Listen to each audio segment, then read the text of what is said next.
Con la sesión anterior, si nosotros pensamos que el proceso isquémico ahora es transmural, la posibilidad de que se rompa la pared gastrointestinal es muy alta. Entonces, si el padeciente llega con un cuadro franco de abdomen agudo, estaríamos pensando que ya se ha perforado. Tú tomas una radiografía de tórax rápidamente y te encuentras con que hay aire libre subdiafragmático.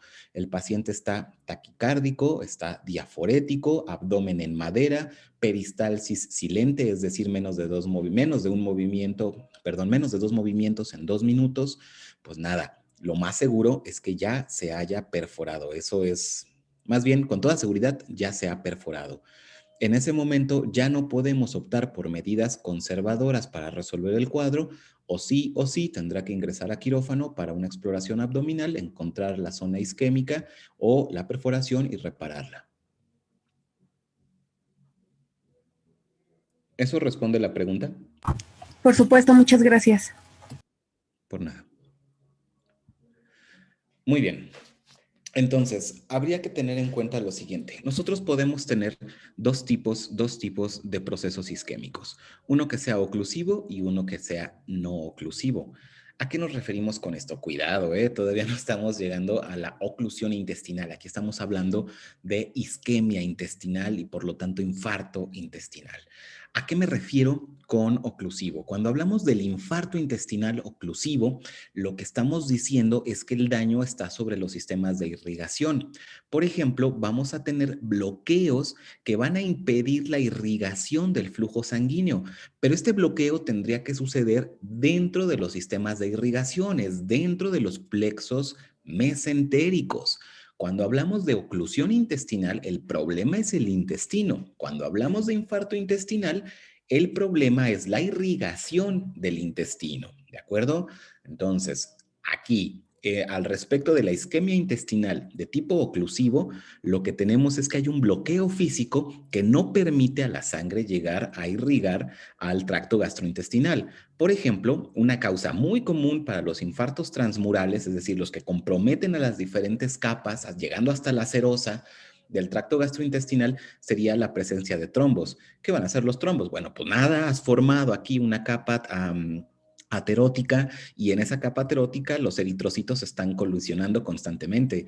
Creías a lo mejor en fisiología que no te iba a servir de nada el número de Reynolds, pero recuerda que el flujo sanguíneo es más lento en las paredes del vaso que al centro del vaso. Entonces, esta zona que se podría considerar una pared anómala o aberrante de nuestro vaso sanguíneo va a tener de entrada un flujo sanguíneo más lento, y por lo tanto hay mayor capacidad de los eritrocitos de colisionar entre ellos, de verse involucrada ahí una que otra plaqueta que se va a activar, y el resultado va a ser la formación de un trombo, típicamente en la arteria mesentérica superior o en una vena, en la mesentérica superior también, que nos va a llevar a un cuadro de trombosis. Por supuesto, aquí ya no va a pasar absolutamente nada y del trombo en adelante, pues ya no vamos a tener perfusión, ya no vamos a tener perfusión. Si esto pasa en una de las arteriolas mesentéricas, pues tranquilos, no pasa nada, tenemos circulación colateral, pero si pasa directamente sobre la arteria mesentérica superior, perdemos toda la irrigación del sistema mesentérico. Entonces, esta es una amenaza constante y tiene que ver también con nuestra salud cardiovascular, por supuesto. Otra posibilidad es un tromboembolismo. ¿Cuál es la diferencia entre el trombo y el tromboembolismo? Bueno, el trombo va a tener una formación local y ahí se dará el fenómeno de oclusión física. En cambio, el tromboembolismo implica la formación de este trombo en una región distante, diferente a la que va a dañar. Pensemos en un padeciente con una arritmia cardíaca. ¿Cuál? Pues pensemos en la más común, que sería una FA, ¿no? Un flóter auricular, es de las más comunes. Bueno, ¿qué pasa en este contexto? Las arritmias lo que nos producen es un fenómeno de turbulencia dentro de la circulación intracardíaca. Y esta turbulencia o este flujo anómalo dentro de la circulación intracardíaca, estoy hablando de los fenómenos hídricos, bueno, hidráulicos más bien, que se van a estar dando dentro de las cavidades cardíacas. Al no tener un flujo adecuado, al no tener una circulación adecuada dentro de las cavidades cardíacas o al generar movimientos erráticos de las válvulas auriculoventriculares, pues incrementamos de nuevo la posibilidad de colisión plaquetaria con eritrocitos y esto podría formar un trombo que típicamente se queda pegado a las válvulas. típicamente. Sin embargo, si se llegara a desprender, podría viajar hacia la circulación sistémica. Piensa en las cavidades izquierdas del corazón, piensa en las cavidades izquierdas del corazón. Si tuviéramos un trombo formándose dentro de nuestra válvula mitral, bueno, no dentro, debajo de la válvula mitral, que es lo más común, cuando este se desprende, de inmediato va a empezar a flotar en ventrículo izquierdo. Llega a rebasar al ventrículo izquierdo, va a subir por la aorta ascendente y aquí podríamos tener la oclusión de alguno de los trópidos brachiocefálicos, pero si no se atora ahí porque su tamaño es suficiente, llegará a botón aórtico que conforma la aorta descendente, pasará a la aorta torácica y llegará a la aorta abdominal. El problema con la aorta abdominal es que va a tener en un ángulo de prácticamente 45 grados a la arteria mesentérica superior. ¿Por qué no es típico que vaya hacia las renales? Bueno, pues porque las renales están a 90 grados y es más fácil entrar en una sección angulada que en una sección completamente vertical. Entonces, el trombo, en el caso del tromboembolismo, lo que necesito que recuerdes es que es tromboembolismo porque este fenómeno trombótico se ha formado en una región lejana, distante, diferente a la afectada. Y claro, este tromboembolismo lo que va a ocasionar es que se va a atorar el trombo que venía de otra parte y aquí ya forma un émbolo, aquí ya no va a pasar la sangre y comprometemos toda la circulación mesentérica. ¿Qué otra cosa nos podría dar un fenómeno oclusivo? Aquí comparte algunas características con la oclusión mecánica en el tracto gastrointestinal, pero llegaremos a ello, ¿no? ¿Qué podría pasar? Pues si nosotros tenemos una neoplasia o una lesión volumétrica suficiente para colapsar al sistema mesentérico, por supuesto que podríamos quedarnos sin perfusión. La presencia de una hernia, que es un problema en la continuidad de la pared abdominal, también, porque no solamente va a atrapar una porción de intestino, va a atrapar también a la irrigación que se encargaría de perfundir a esa región del intestino. Volvulus, que sería este giro sobre sí mismo del tracto gastrointestinal, por supuesto que lo puede dar, por supuesto que lo puede dar, ¿no? Una lesión neoplásica suficiente, sí. La presencia de una hernia que atrape por un defecto de pared también nos puede dar estos procesos isquémicos, que el intestino se gire sobre sí mismo también, también. Es decir, si te das cuenta, aquí es una zona de muy alta presión en la que la sangre no va a poder perfundir y toda la zona que se ha girado se va a quedar sin irrigación sanguínea.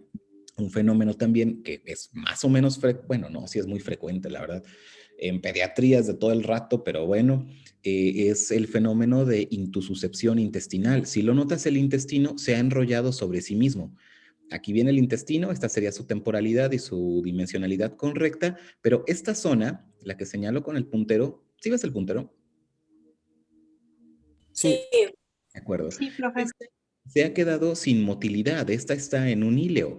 Sin embargo, como la otra porción sí tiene peristalsis, se va desplazando hacia adentro de la zona que no tenía motilidad y eso nos da un plegamiento telescópico del tracto gastrointestinal, fenómeno al que llamamos intususcepción intestinal. Es muy frecuente, afortunadamente detectado a tiempo no es tan grave y pues nada, así salen estos niños. O sea, pasa, no es un resfriado, pero pues tampoco es que ya, o sea, no les va a pasar nada, pues. Bueno, sí, pero lo tienes que diagnosticar a tiempo, sí, sí, y así ya garantizas que no les pasa nada. Como sea, aquí de lo que estamos hablando es de generar un fenómeno físico que va a comprimir a la vasculatura y con la vasculatura comprimida o colapsada es imposible que ésta cumpla con su función de perfundir adecuadamente.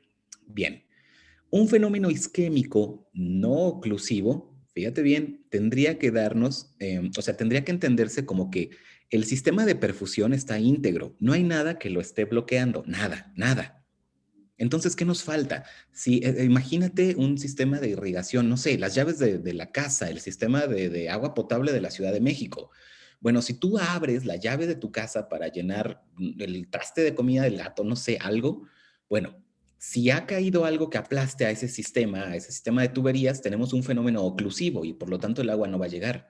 Pero si el sistema está intacto y abres la llave y no cae agua, pues el problema es que no hay agua, el problema es que no hay líquido. Aquí es exactamente lo mismo. Los fenómenos isquémicos no oclusivos tendrían que estar en relación directa con un proceso en el que, por el motivo que quieras, no tenemos una circulación sistémica suficiente. Ese es el problema.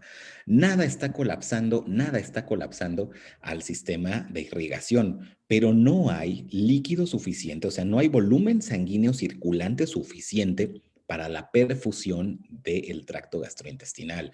Ahora, esto no es como en el ejemplo que pongo de pues abres la llave y no cae ni una gota. Algo cae, algo llega. Sin embargo, la parte más interna del tracto gastrointestinal o la más alejada de la gran circulación va a ser la que va a sufrir.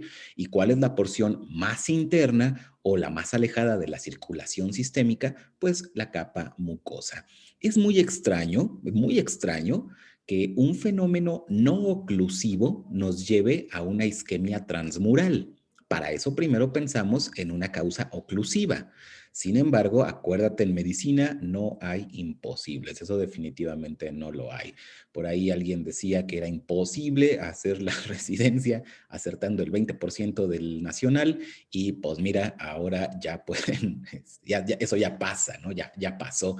Y cuidado, no lo digo denostando nada, yo estoy completamente en contra del nacional, es una cosa horrible y fatídica y lamento que un día lo vayas a tener que sustentar porque no demuestra nada, pero bueno, a lo que voy es a que por poder en medicina puede pasar, ¿de acuerdo?